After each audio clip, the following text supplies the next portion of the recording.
Good afternoon, কেমন আছো বলো সবাই। আজকে বিকেলবেলা সেরকম কোনো কাজ ছিল না, আর একটুখানি হাওয়া খাওয়ার জন্য আমি আর তোমাদের দাদাভাই বেরিয়ে পড়েছিলাম। এসছিলাম আমাদের বারুইপুর বাইপাসের দিকে। এখানে চায় কালচার বলে একটা সুন্দর ক্যাফে আছে, ওখানে একটুখানি খাওয়া দাওয়া করব, করে তারপরে বাড়ি চলে যাব। তার আগে অবশ্যই একটু ফুচকা খাবো, এই বাইপাসের এখানে ফুচকাটা খুব ভালো লাগে আমার, তো এখানে একটু ফুচকা খেয়ে যাব। এই যে লেখা আছে সামনে দেখো, আই লাভ চায় কালচার, এটাই সেই ক্যাফেটা। এখানে আসবো, তবে একটু পরে, একটু সন্ধে হোক আর একটু তারপরে। এখন সবে বাজে বিকেল 5:30 মতো। এখানে একটুখানি টাইম কাটাই, একটু হাওয়া টাওয়া খাই, একটু দাঁড়িয়ে ছবি টবি তুলবো, তুলে তারপরে একটু ফুচকা টুচকা খাবো আগে, তারপর যাবো এই ক্যাফেটাতে। আজ হাতে অনেকটা সময় আছে, তাই ধীরে সুস্থে ঘুরে ফিরে তারপর বাড়ি যাব। ওই যে সামনের দোকানগুলো ফুচকার, ওখান থেকেই ফুচকাটা খাবো।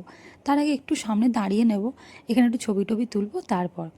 তো আমরা একটুখানি দাঁড়িয়ে একটু গল্প করছিলাম, ছবি টবি তুলছিলাম, একটুখানি হাওয়া বাতাস খেলাম, তারপরে এসেছি ফুচকার দোকানে। এখানে দেখো অনেক রকমের ফুচকা পাওয়া যায়। তো প্রথমে আমরা 10 টাকার হচ্ছে একটুখানি টক ফুচকা খেয়ে নিলাম। এটা ভীষণ ভালো করে এই দাদাটা। তারপরে নিয়েছিলাম এই 1 প্লেট হচ্ছে স্পেশাল ফুচকা। এটা একটা মিষ্টি ফুচকাও এটাকে বলা যায়। খুব সুন্দর এই দু রকমের চাটনি দিয়ে এই ফুচকাটা বানায়, তো ভীষণ ভালো লাগে। পাপড়ি চাট খাওয়ার ইচ্ছা ছিল, কিন্তু যেহেতু আজকে একটু স্যান্ডউইচ খাবো ঠিক করেই বেরিয়েছি, তাই পাপড়ি চাট খাবো না, ওটা খেলে ভীষণ পেট ভার করে। তাই তবে এই ফুচকাটাতে কোনো অসুবিধা হয় না, তাই এই ফুচকাটাই খেলাম। আর এই যে আরণ্যক পার্কটা আছে একদম উল্টা দিকেই এই ফুচকার দোকানটা। তো চলো, ফুচকা খাওয়া হয়ে গেছে, তারপরে একটুখানি দাঁড়িয়েছিলাম সামনেটা, দাঁড়িয়ে এসছি এবারে এই চায় কালচার বলে ক্যাফেটাতে।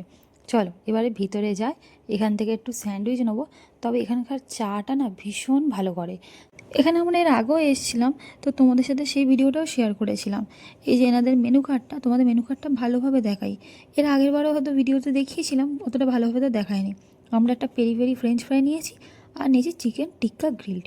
এটা এখানে প্রচুর রকমের খাবারের আইটেম আছে, বিভিন্ন রকমের চাও পাওয়া যায়। এখানকার চাটা ভীষণ ভালো করে।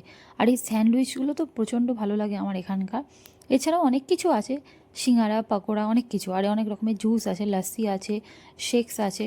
কিন্তু আমরা বেশিরভাগই এখানে চা, ফ্রেঞ্চ ফ্রাই আর স্যান্ডউইচ, এই তিনটে জিনিস এখানে এসে বেশিই খাই একটু। কারণ এখানকার এই তিনটে জিনিস আমাদের ভীষণ ভালো লাগে। চাটা আজকে নিলাম না, কারণ ফুচকা খেয়েছি, এর উপরে চা চলবে না, অ্যাসিড হয়ে যেতে পারে। তো ফ্রেঞ্চ ফ্রাই নিয়েছিলাম, একটা পেরি পেরি ফ্রেঞ্চ ফ্রাই।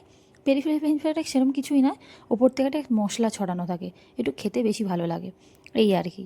আর আমাদের টিক্কা স্যান্ডউইচটাও দিয়ে গেছে, এটাও ভীষণ ভালো হয়। এখানকার টিক্কা স্যান্ডউইচ, বাবিকিউর স্যান্ডউইচ আর চিকেন কিমা স্যান্ডউইচ প্রচণ্ড ভালো। আর ভেতরে স্টাফিংটা দেখেছো কতটা করে চিকেন রয়েছে।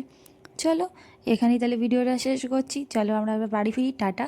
আর তোমাদের যদি ভিডিওটা ভালো লাগে অবশ্যই লাইক করো, কমেন্টে জানিও কেমন লেগেছে। আর আমার ভিডিওগুলো যদি তোমাদের ভালো লেগে থাকে অবশ্যই কিন্তু আমাকে ফলো করে রেখো। সবাই ভালো থেকো, সুস্থ থেকো।